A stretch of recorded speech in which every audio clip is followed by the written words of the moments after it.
छत्रपती शिवाजी महाराजांचा पुतळा त्या ठिकाणी त्याची दुखापत झाली आणि तो खाली पडला। हे महाराष्ट्राचं अतिशय दुर्दैव आहे। खरं तर कोणताही पुतळा उभा करत असताना आर्किओलॉजी डिपार्टमेंटची परमिशन घ्यावी लागते। त्याची गाईडलाईन ठरलेली आहे। पुतळ्याचा आकार कसा असावा, त्याचं वजन किती असावं, त्याची बांधणी कशी असावी याचा विचार त्या ठिकाणी केला जातो। आणि विशेषतः आपण एखाद्या नदीवर पूल बांधत असताना बघितलं तर 100 वर्षाचा पावसाचा अंदाज त्या ठिकाणी घेतला जातो।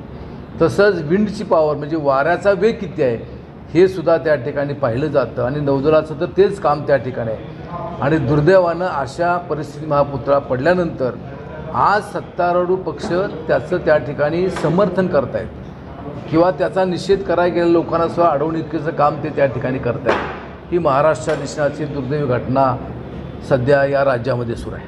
साहेब, नारायण राणेंनी काल जे आंदोलक आणि जे शिवसेनेचे काही पदाधिकारी एकमेकांना भेटले त्यावेळेस मारहाणीची भाषा केली त्याने। हां, त्यांनी मी टी व्हीच्या माध्यमातून पाहिलं की त्यांनी एकेकाला बघून घेतो, घरात घुसून मारतो वगैरे असं ते म्हटले।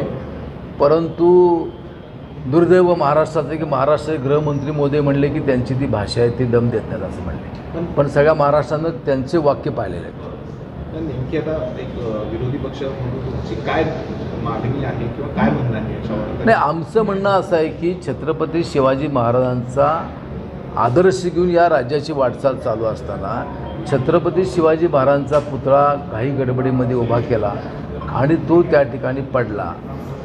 खरं तर सगळ्या मंत्रिमंडळानं याचा निषेध केला पाहिजे,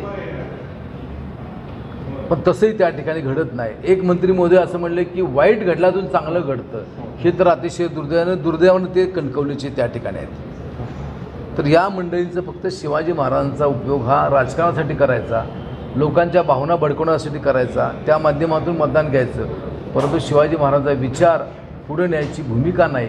आणि त्यांनी त्यांचा उभा केलेला पुतळा हा सुद्धा योग्य जर उभा राहत नसेल तर हे देशाच्या दृष्टीने दुर्दैवी घटना घडलेली आहे।